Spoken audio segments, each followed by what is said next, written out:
บ่ตูนก็มาบ้านน้องซาลีพี่น้องพอดีมากับพอดีรถมาส่งใหม่มาฮอดแล้วนี่ใหม่เส้นพี่น้องเอ้ยใหม่เส้นกับจำนวน90โตแม่นบ่จำนวน90โตเนาะนะพี่น้องเอ้ยสวัสดีเด้อทั้งไอแดงก็บ่ให้บ่ตูนแบกเป็นว่าบ่ตูนยังเจ็บตีนอยู่ เอ้าแตกเลยยาไปแล้วเป็นน้องเนาะสู้ๆเด้อ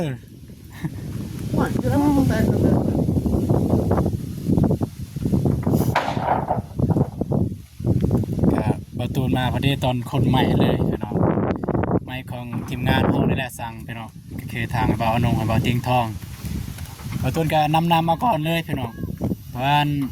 ทีมงานเฮาไอ้บ่าวติ้งทองบ่าวนงก็ไปซื้อสังกะสีพี่น้องเนาะ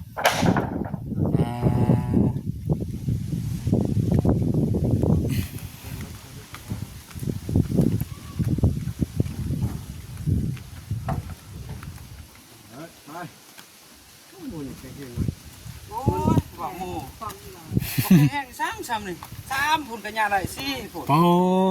4พุ่นนะสลีสู้ๆเด้อให้ซอยบ่ได้เด้อย่างบ่อยากได้เนี่ยยังเจ็บอยู่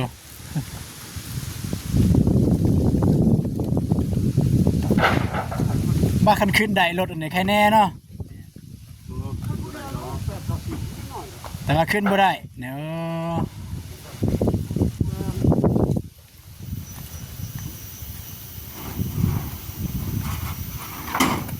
ทีมงานเฮาก็ไปเลือกสังกะสีไปซื้อสังกะสีจนรถสังกะสีก็มาฮอดอีกสังสีใหม่เชละเนาะแม่นโทรหาบ่าวนงเพิ่นว่าให้น้องมาก่อนเลยว่ามีรถ มาส่งไม้ในเพิ่นว่าน้องก็เลยมาก่อนเลย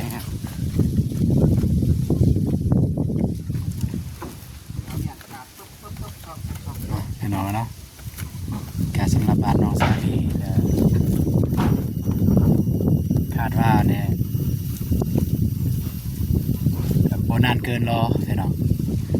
ถ้าสังกะสีมากก็จะได้มุงเลยได้มุงบัดนี้ก็สบายทีมงานสร้างเฮาก็บ่ได้เปียกแล้วบัดนี้บ่อยากได้ยินเสียงปานใดเด้อพี่น้องเด้อเพราะว่าบ่ตูนบ่ได้ใส่ไมค์ก็บ่แม่นเป็นการสัมภาษณ์ถ้าเป็นการสัมภาษณ์แล้วยังก็จะได้ใส่ไมค์พี่น้องเนาะไมค์บ่ตูนก็มีปัญหาเทื่อบ่ตูนก็เซ็กเรียบร้อยแล้วบัดมาเปิดมาลงคลิปปัดบ่ได้พี่น้องเนาะสู้ๆเด้อพูดน้องสาลีพี่น้อง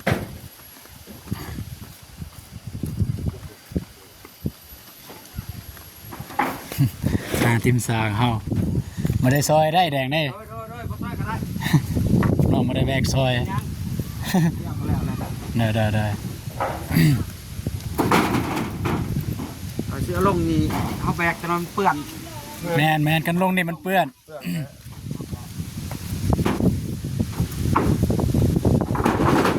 โอ้ไอแดงเนี่ยไอแดงว่าซีก็ได้ไอแดงว่าซองพอแล้วไอแดงประหยัดแห้งแต่ว่าต้องได้ใส่แห้งอีกเยอะเป็นว่า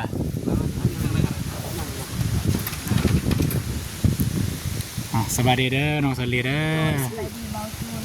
โดยสบายดีพีเจบุญและFCทุกท่านที่ว่าอยู่ในลาวและไทยและต่างประเทศก็ขอสวัสดีสบายดีเบิร์ดสุขุสุขนเมื่อยป่ะเอาแบกเก็บไว้ใส่หมวกน้องสลีหมวกหายเอา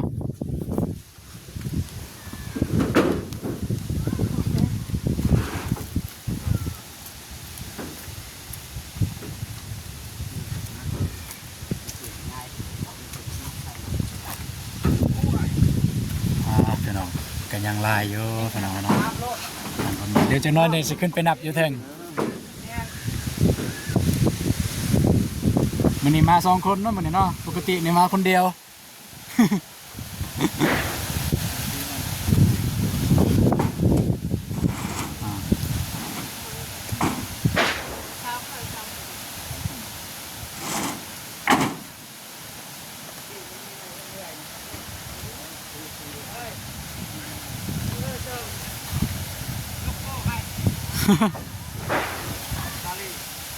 โอนน้องสาลีกับแม่น้องสาลี แม่ก็เอาไล่กันเด้ให้ลูกไล่ผล แมน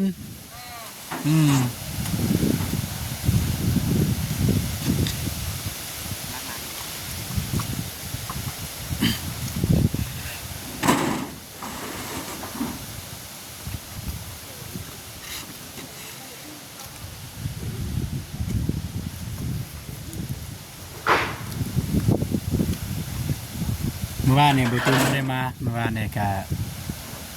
คือบอตูนแจ้งแล้วก็ยังเจ็บตีนอยู่คือตอนนี้ก็ยังเจ็บอยู่เพื่อนไงแต่มันไม่ได้ไข้ไม่ได้บวมเพื่อนมันไม่ได้บวมมันยังไม่ได้ไข้แต่มันยังรู้สึกว่าเจ็บย่างก็อยากประคองเสร็จแล้วน้องสลีเสร็จแล้ว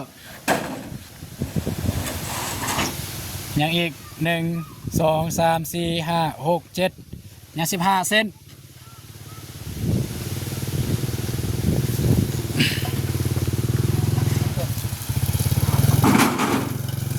บ้านก็ไปหัวไปส่วนแต่เนาะตอนนี้ก็เวลาประมาณ12 โมงแล้วบ่เนี่ยคิดว่ายังเศร้าอยู่เลย 12 โมงแล้ว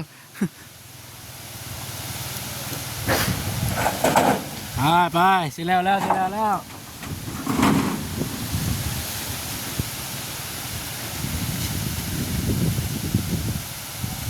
ปเนาะจะนอนอะไรการคนใหม่คนต่อกันเสร็จแล้วเนาะการไม่แต่ว่าสิไปนับอยู่เทิงนะจำนวน90 เซนเพิ่นว่า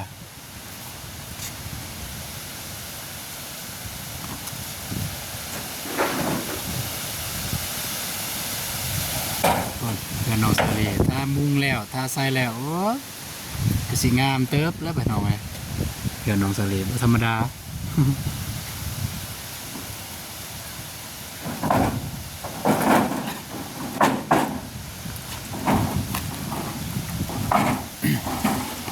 เสร็จแล้วไอแดงเสร็จแล้วยังอีก1 2ยัง5ระวังเด้อ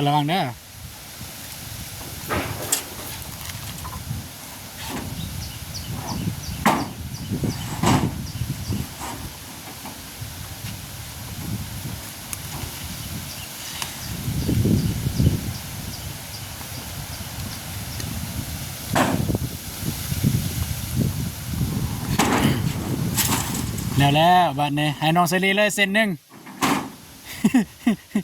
เลยสิเบิ่ง หยอกบ่ได้ก็บ่เป็นหยังน้องสลีได้บ่ให้ไอ้ซอยบ่เบิ่งยับเบิ่งสิซอยไป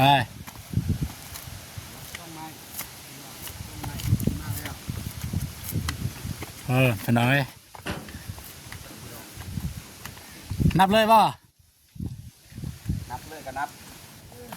เอา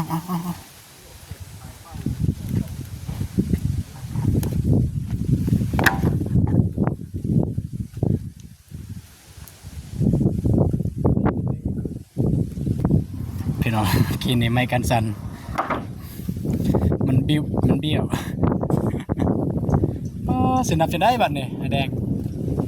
นับแล้ว ถ้าเป็นทีมงานนับเราจะพุ่นก็โอเคแล้วคิดว่า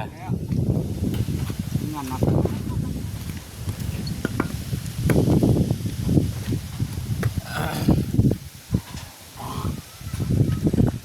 เนาะครับสบายดีเด้อไอเด้อสบายดีเด้อเลยจักเปอร์เซ็นต์แล้ว 40แล้วถ้าคัน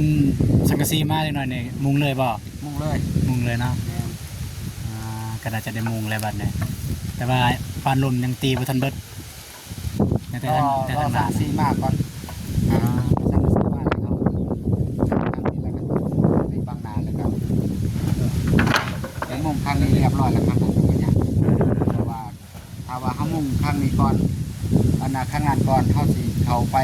ยิ่งอันน่ะนอนยังมันยากไปเนี่ยมอง อ๋อ เพราะว่าเพื่อเขาไปอยากเหยียบสังกะสีให้มันมุนนะ อ๋อเด้อ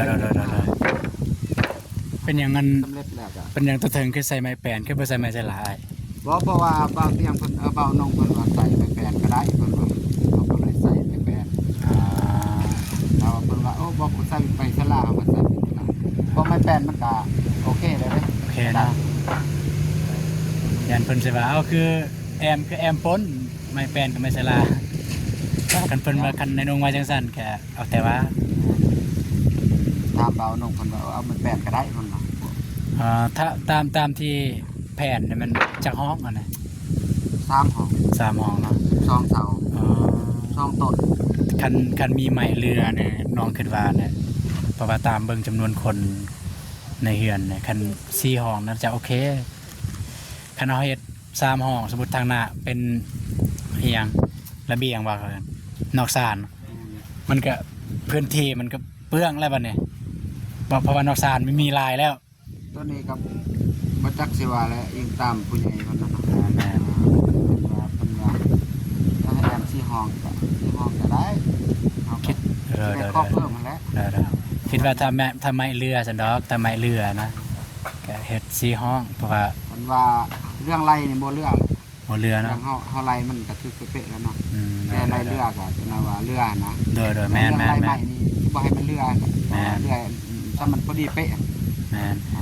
ถ้าบ่ครบก็คือ2 3อัน แม่น จะได้ซื้อเติม แม่น คันเรือ1 2อันคือแบบมันพลาดแล้ว อืม เพิ่นเบิ่งอะนะเฮา แต่ว่า ตั้ง เรือ ใจมันเรือว่า บ่ซ้ำ2อันนี่บ่เป็นหยังสับ2 3อันบ่เป็นหยังเพราะว่าเฮาก็ไล่เพื่อย่านว่ามันตัวมันหักมันยังอะนะ อ๋อ เฮาก็ แม่น ใส่ได้ เด้อ ไล่เฮามันก็บ่แน่นอนเพราะว่า เด้อ มันมีหมองตอกหมองตามันยังมันก็หักง่าย โอเค เรือก็เรือบ่ร้ายมันก็บ่พอสำหรับจำนวนมันห้องหนึงอ่ะ เด้อ เป็นพัก รถเพิ่นกลับแล้วบ่ ไปอวยรถ สิเป็นทีมงานได้จ่ายเรียบร้อยแล้วเงินคำแต่พุ่นแล้วเรื่องค่าซอกค่าส่งให้เพิ่นให้แล้ว กันเพิ่นบ่ให้กันนำบ่ตูนก็บ่มีจักสิให้จังได๋ เอาไว้กระทาแล้วเนาะ แม่น ก็กระทาเอาเงินเลยนี่ แม่น ทางทีมงานก็ให้แล้ว ให้แล้ว มาส่งแล้วเราก็เมื่อจังสี่แล้วว่ะ แม่น กวดมันละเอียด จังซี่ล่ะบ่เนาะ จะหน่อยสร้างเตะเก็บตีนอีกบ่ได้เฮ็ดเวียด ก็บ่ต้องเอาไปทิ่มแต่นั้นเนาะเฮ็ดฟื้นได้อยู่ โอ้ยได้เป็นพื้นหมดเลย แม่น ไปใส่แล้วนี่ก็พุดเติมอีก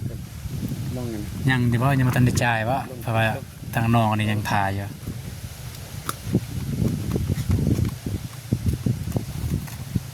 เขาท่านในใจเนี่ยโอ้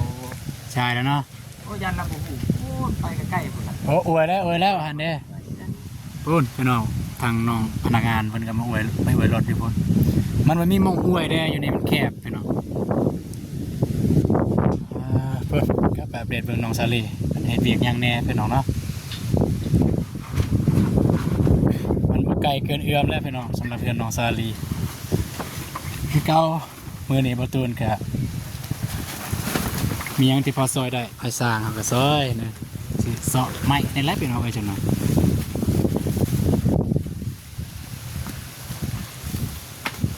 อนามัยบ่เอาเด้กรุบคือบ่ใส่แม่แจ้ว กุ๊กเอ็ดสามไซ โอ้กรุบไอ้สร้าง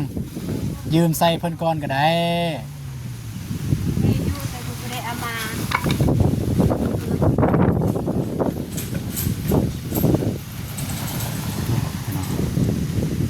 เนาะ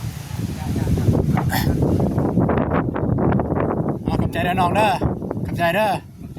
อบใจเด้อน้องเนาะทางรถมาส่งไม้เดี๋ยวได้กลับแล้วพี่น้องเนาะมันจะไกลเติบได้พี่น้องแต่เมืองท่าแตงมาหอดนี่ก็ประมาณอยู่20 กว่าลักพี่น้องเอ้ย เส้นทางก็อยากขึ้นภูลงคอยมันยากแต่ใครแน่ดอกมันเป็นทางดำแน่พี่น้องเนาะอยากฝนมันอยากแน่พี่น้องแต่ว่าไม้แปดมันก็มีอยู่ไม้แปดนะพี่น้องแต่ว่ามันใส่บ่ได้แล้วไม้แปดนั่นนี่บ่เกินปีหนึงก็ไปเบิดเลยใหม่อันนี้ยังเฮ็ดฟืนได้อยู่ตอนนี้บ่ให้ทิ่มเด้อยังเฮ็ดฟืนเฮ็ดหยังได้อยู่นะ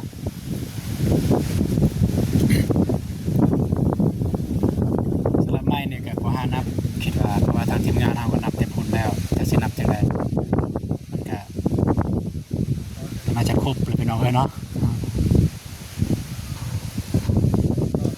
สำหรับไม้อันนี้นี่มันครบเลยก็คือมื้อนั้นแหละมื้อที่ไอ้นงได้ลุมกับไอ้สร้างแดงก็ได้บอกทำนี่สำนันพี่น้องเนาะ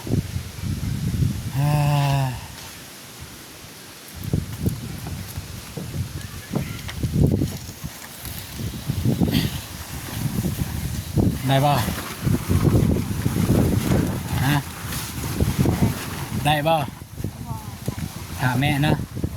2 คน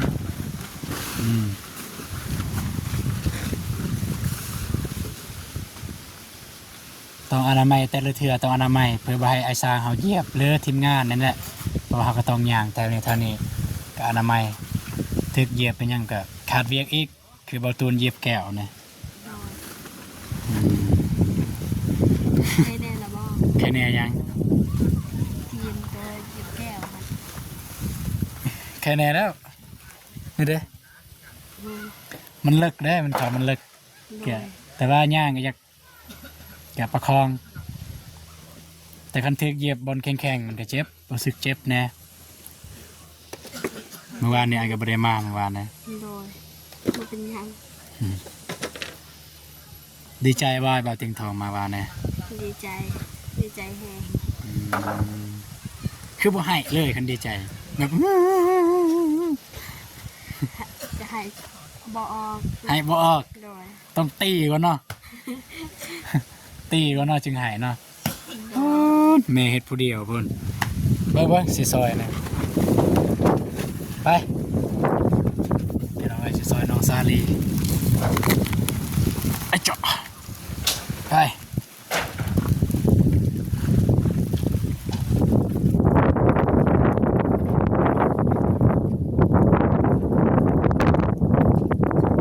ทีมเทิงบ่โอ้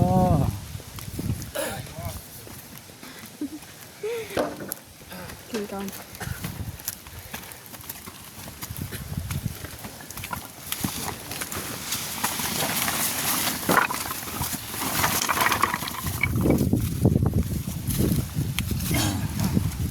ได้การพี่น้องได้การฮ่าพี่น้องเนาะ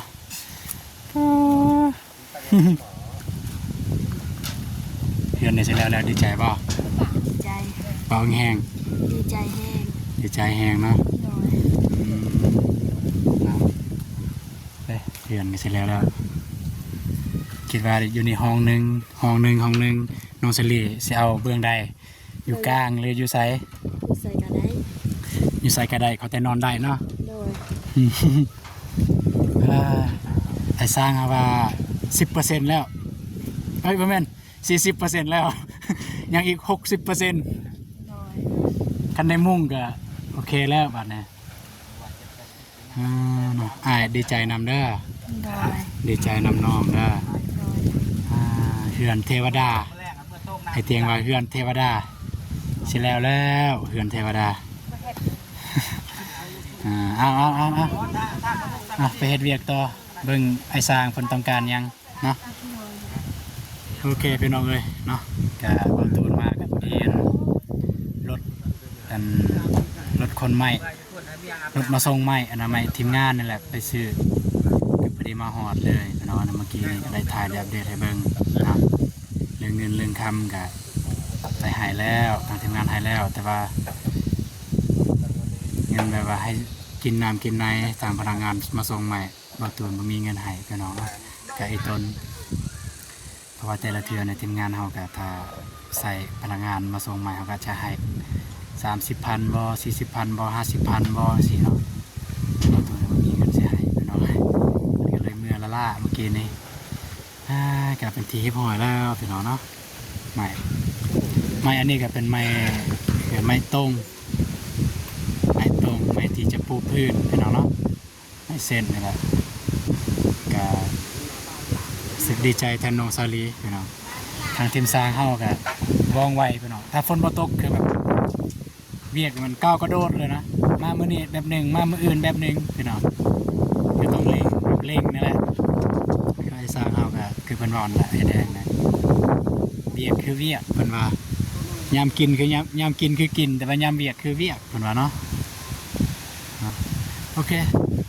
ทุกคนสำหรับคลิปนี้บ่าวตูนก็สิขอจบคลิปเนาะยังมีหยังหลายพี่น้องแต่มาถ่ายมานี่บ่ซื่อๆแต่ว่าจักหน้อยมีหยังก็จะได้ถ่ายให้เบิ่งถ้ามีหยังบ่าวตูนได้ซอยสร้างบ่าวตูนก็สิซอยแต่กบไม้นั่นแหละคิดว่าบ่าวตูนสิซอยกบไม้ถ้าบ่มีหยังเกิดขึ้นพี่น้องเพราะว่ากบไม้ได้อยู่ก็บ่ได้ยางหลายนะกบไม้ก็ยางธรรมดาพี่น้องเนาะแต่กบได้อยู่ถ้าให้ยางแบบให้แล่นให้ไปนั่นมานี่มันอยากฟืดแน่ว่าเจ็บตีนอยู่นะ